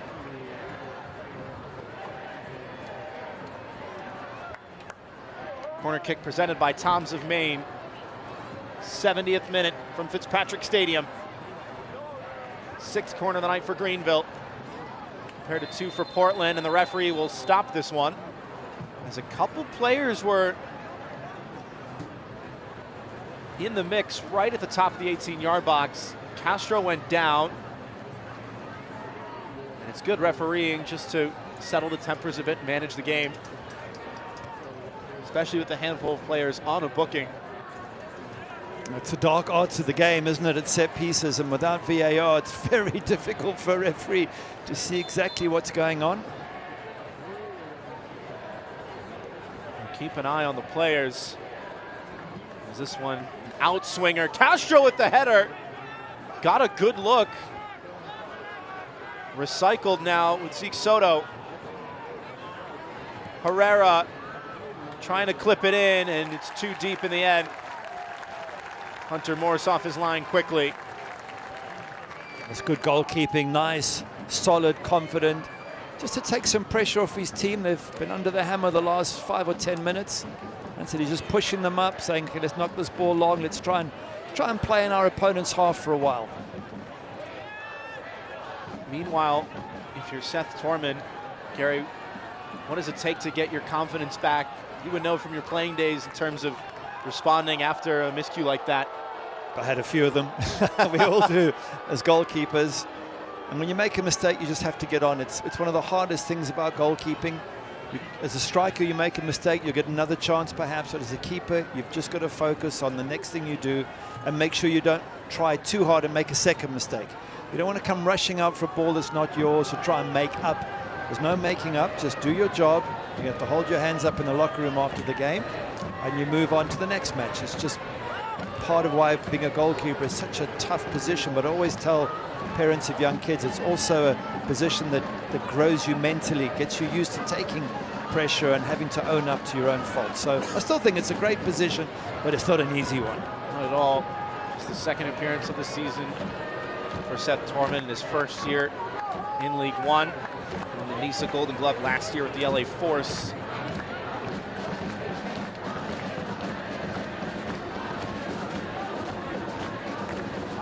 Since scoring that goal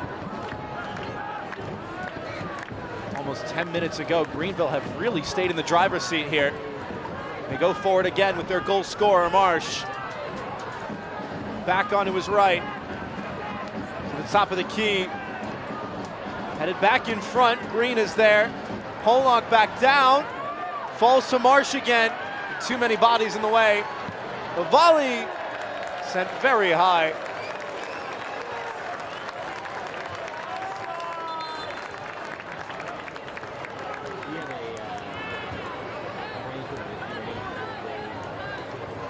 Another double change, this time for head coach Rick Wright. Papa Mensah, who was teammates last year with Siobhan Marsh on the Chattanooga Red Wolves, will come into the match. 18-year-old Zeke Soto's night is done as well. Marsh second in scoring for Chattanooga, Mensah first. Substitution brought to you by $3 Newies.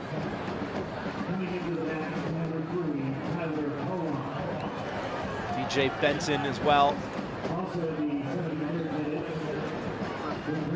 Onto the back line. His 10th appearance of the season, 7th off the bench. Formerly of One Knox.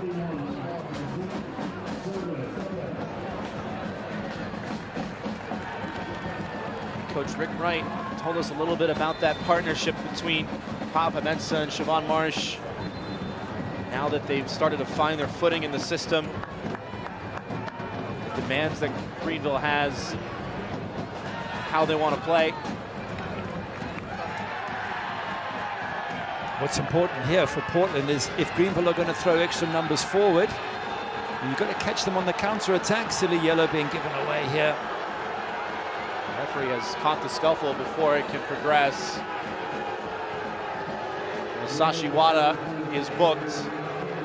Chapa Herrera will get a talking to as well. Masashi Wada still having something to say.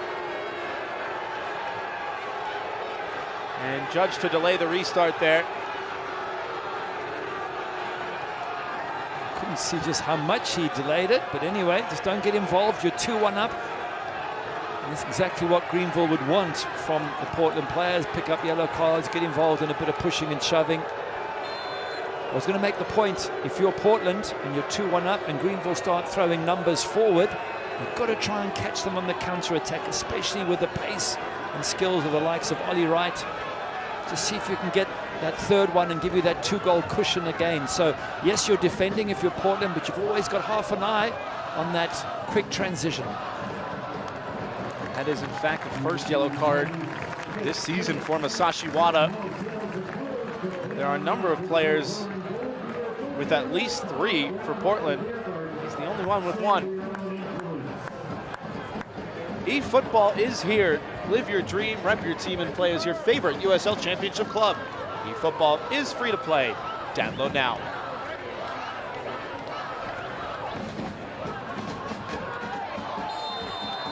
Herrera going down. The call goes the way of Greenville.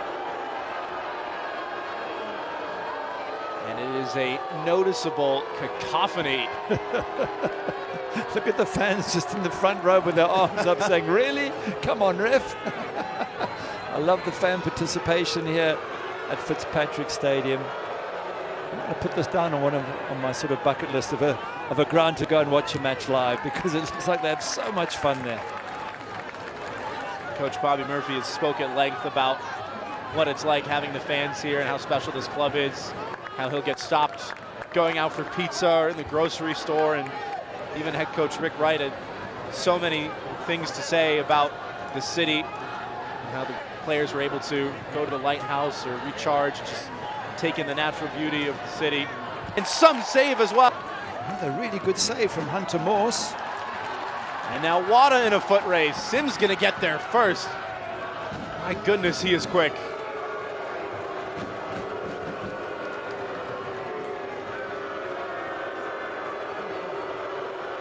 We've seen Greenville build up their last few forays forward. Evans from 25 some odd yards really caught that one sweetly. He did. It was a nice save from Hunter Morse. Good height for the goalkeeper, but punches it away from trouble. Mars behind Castro. Herrera. A little work it back for Evan Lee, who's dropped in a little bit deeper and played a poor pass. Washington onto it, looking for his second, and converts! Washington with a brace. Portland go 2 goals ahead once again.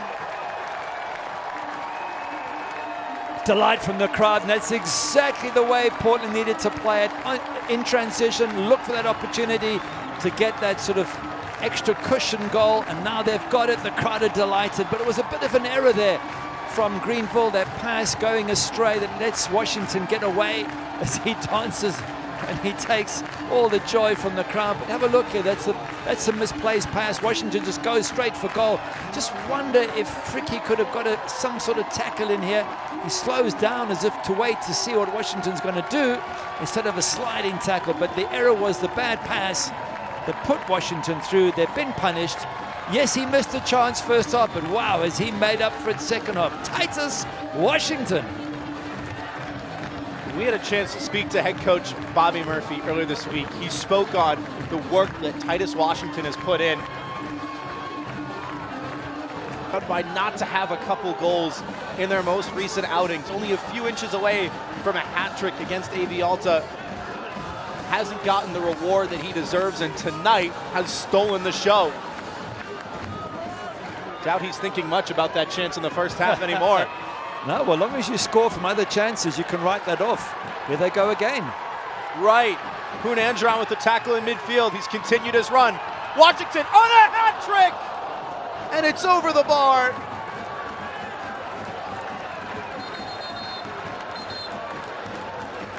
Wow, what a chance for that hat trick.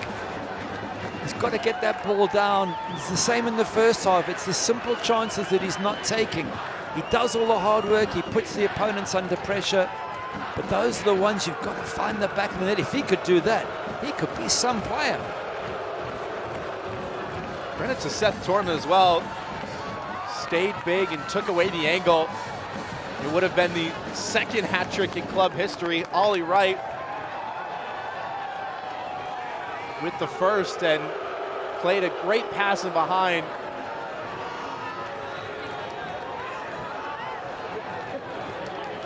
And this is not a good situation for Greenville, again on the road. What's it, 1 win from 7? Looks like it's going to be 1 win from 8 unless they can do something really good now.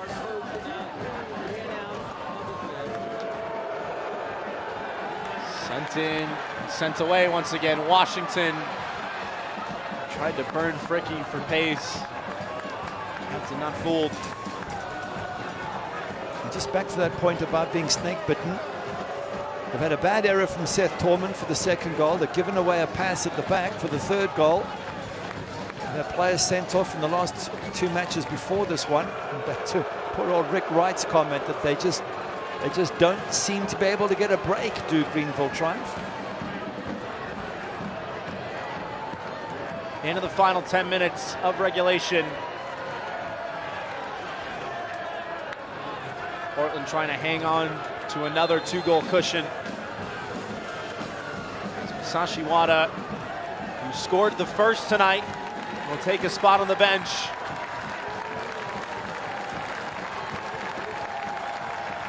Ball fell to him kindly and picked his spot from just a few yards out. Yeah, the work had been done before with the ball into the box. The header that got blocked, it fell for him. There's a little bow there in traditional style. It's a big hug from his coach. That was a vital goal for him to score that turned the tide in this match. Castro on the volley. Hunter Moore saw it all the way. Tough chance on the back foot. Took it well enough, but it's another good save.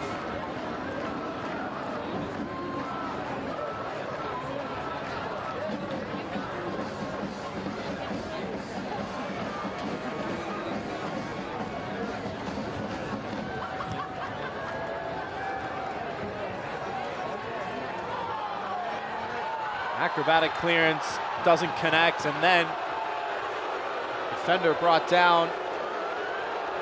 It was Jake Keegan all the way forward against his former side.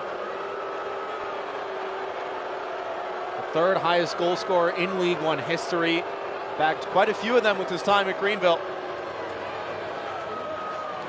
Not a bad player to bring off the bench, just to take the pressure off.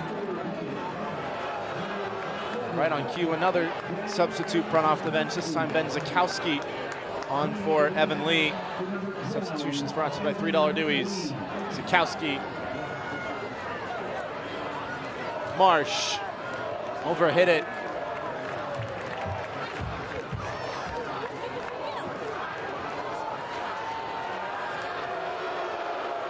Portland trying to go direct for Titus Washington, and every time a defender gets there first, you hear the jeers from the Hearts of Pine faithful.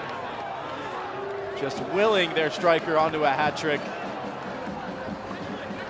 Greenville now looking much better since conceding that 3rd goal. Kept in the final 3rd for a while. Castro, Marsh completes the give and go, and it's blocked by Vinberg. A goal here by Greenville would really make an exciting last few minutes, that's for certain. And they have taken some good corners in this match, whipped them into that near post. Let's see what they do this time. Corner kick is presented by Toms of Maine. Again, plenty of white shirts in the 6-yard box. It's sent shallow. Player into the goal frame. Looked like Vinberg, who was there at the front post. And now Wright has a second to square up his mark. Acres of space afforded to Ollie Wright. Some header away. Toby Sims tracked all the way back, and very important play. It looked like it was going in. It certainly did. It's fantastic clearing header. I don't know if Seth Torman would have got it or not. He's looking for options here, Ollie Wright.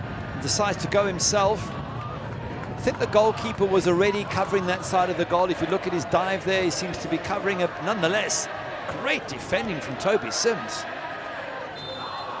Just the 3rd corner kick of the night for the hosts, presented by Toms of Maine. And despite the scoreline, Toby Sims has really made a name for himself tonight.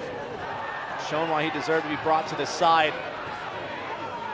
and he was playing in England, gave Rick Wright a call and said, I'm canceling my contract, moving home, proposing to my girlfriend, and then I'm coming to Greenville. Coach Wright said, okay.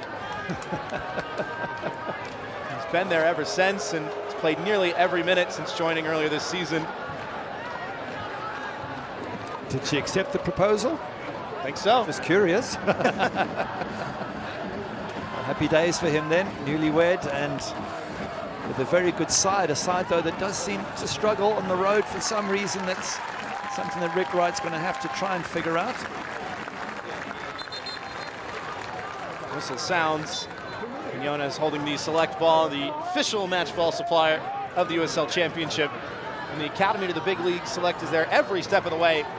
Visit us.select-sport.com for the latest Select product specials and more. Select, the player's choice.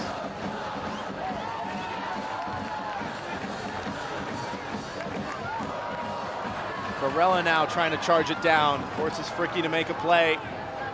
Goes through the middle, and Wright with a big tackle may have taken an errant arm in there as well. And that's what the referee's motioning for.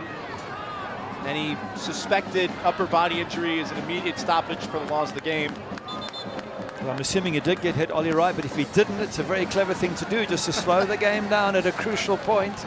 A lot of players, when their team is up in these last 5-10 minutes, find ways in which to stop the clock. Not saying Ollie Wright did, but many of them do. How about the impact from Titus Washington tonight? Doesn't get his hat trick, but does get a very well-deserved serenade from the Portland faithful as he is brought off for Natty James. Substitutions presented by $3 Deweys. Yeah, a really good match from Titus Washington. Could have been better if I was to be really critical. He should have had a hat-trick at least and maybe a fourth. Maybe that's what he can work towards, but take nothing away. He's got 2 goals in a crucial game. Natty James has come off the bench a couple times this season, was brought in the 84th minute against Union Omaha a few weeks back, scored 2 minutes later to salvage a point. USL Championship and League One are on CBS Sports and ESPN platforms all season long. Catch live matches and expert analysis every day on the CBS Sports Golazo Network and ESPN+. Go to USLChampionship.com or USLLeague1.com for the complete USL TV listings.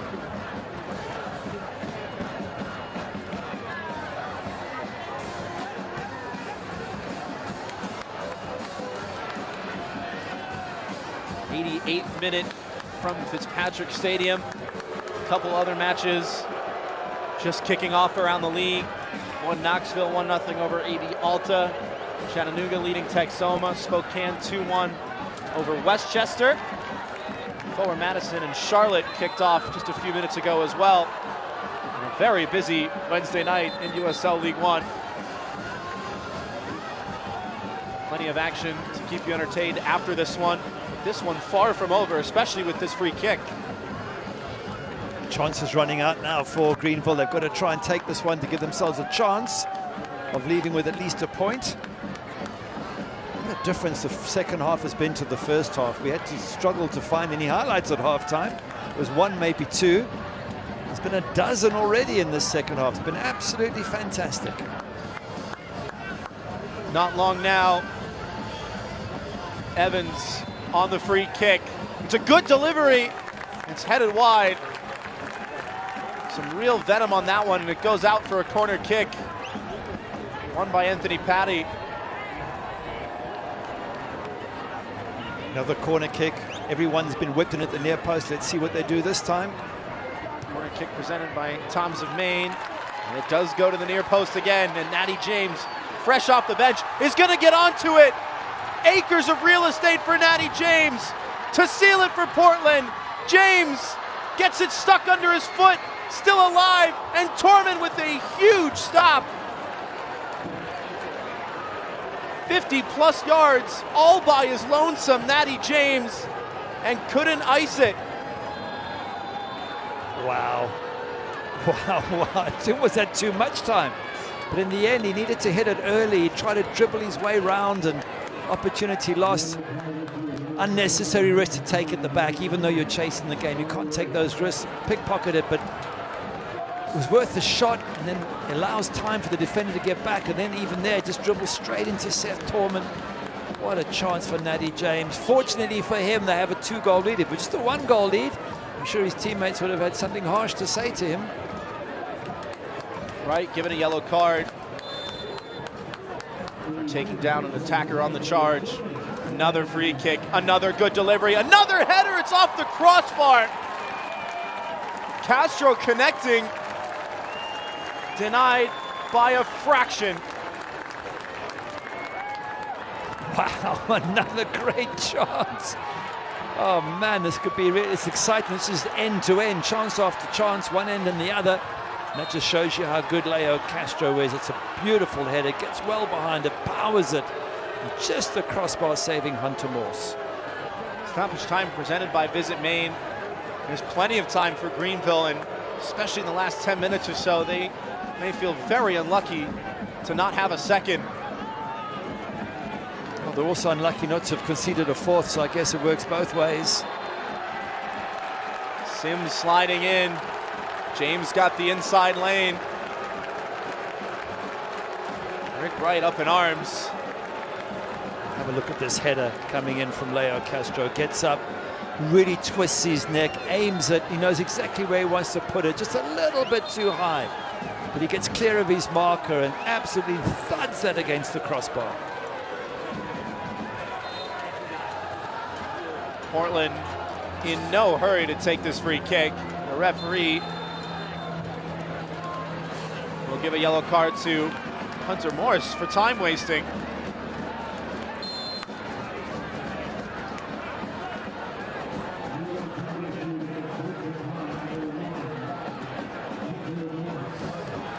First of the season for the goalkeeper.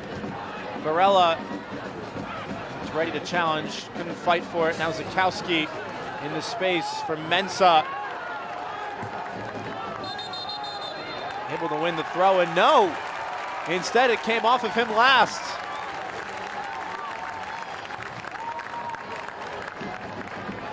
Well, the fans know their team is very, very close now to these vital points, so to put them in a playoff position.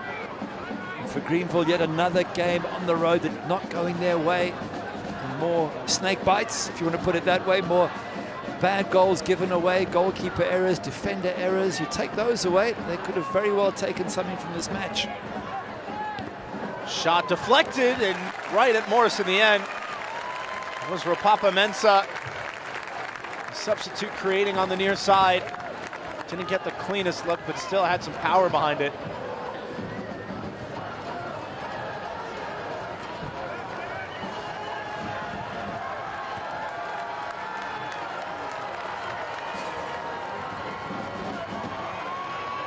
Chance maybe the other way.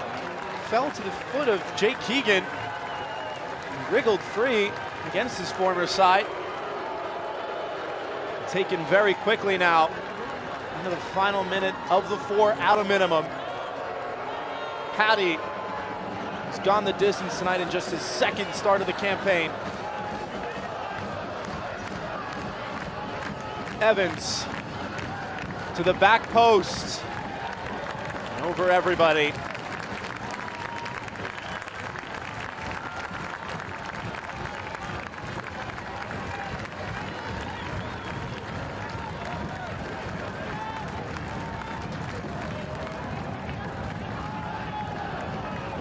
First ever meeting between Portland and Greenville.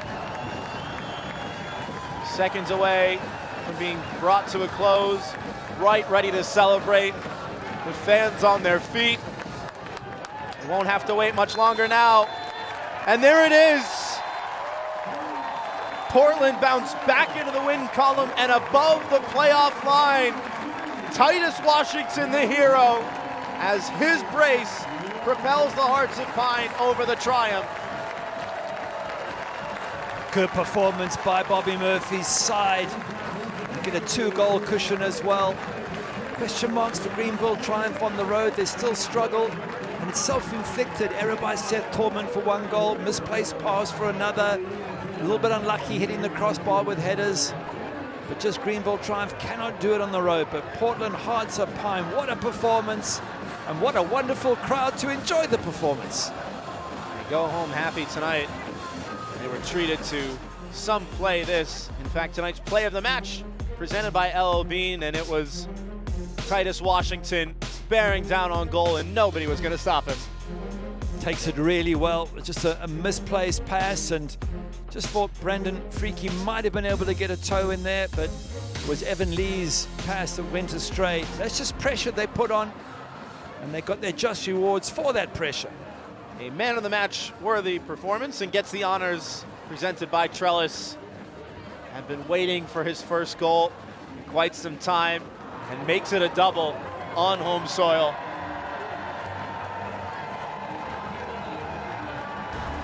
So that does it for the 90 minutes, but we're not done yet. Post-game show coming up on the other side of the break. 3-1 the final. See you soon. When you really care about good, you start seeing possibilities others might miss. Hannaford has been at this since 1883, supporting local farmers and making quality food affordable. Turns out, it's possible to take care of people and the planet we share by going the extra mile for what really matters. See all this good? At Hannaford, it's the small moments of care that add up to make a big difference for all of us. Hannaford, all for good. At PAPE, we've dedicated over 50 years to making sure you do better.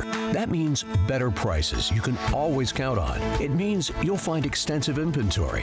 It means you can expect top-notch service. And most of all, it means you'll work with a team that listens to what you need and makes it a priority. So why are we so driven to make sure you do better? Because at PAPE, the only thing we love more than cars is people.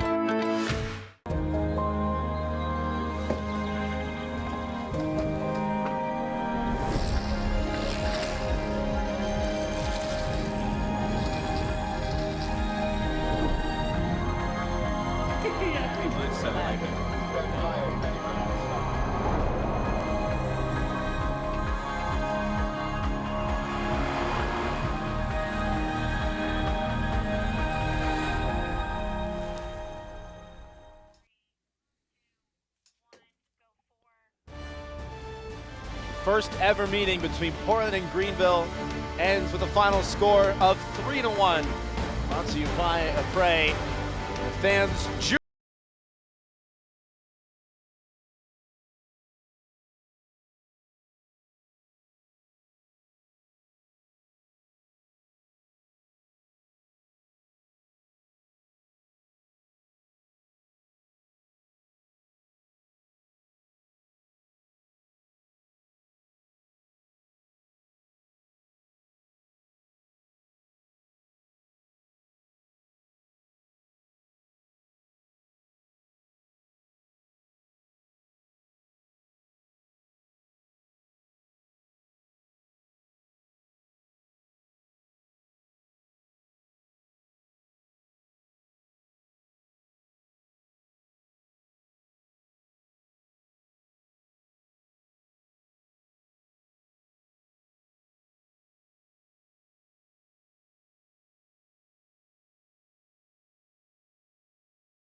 see it right through to the end of the game.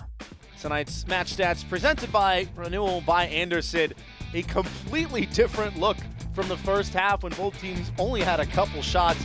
And in the second half, things exploded offensively. They absolutely did. And just to give you the expected goals as well, it was next to nothing. First half, it ended up 1.63 for the home side, 1.26 for Greenville. So both teams having chances. XG would suggest possibly an even game, but those errors, those self-inflicted errors by Greenville Triumph shot them in the foot once again, and their road record now is 1 win in 8. Not looking good for a team that is so good at home. Both sides came into tonight with 16 points, just below the playoff line, and for the first time this season, the Hearts of Pine jump above it. 3-1 the final from Fitzpatrick Stadium in the first ever meeting between these clubs. For everybody behind the scenes making this broadcast possible, from our producer Emma Watson, my partner Gary Bailey, I'm Philip Galani saying so long and have a great rest of your week. Good night. This copyrighted telecast of the United Soccer League cannot be retransmitted, rebroadcast, or reproduced without the express written consent of the United Soccer League.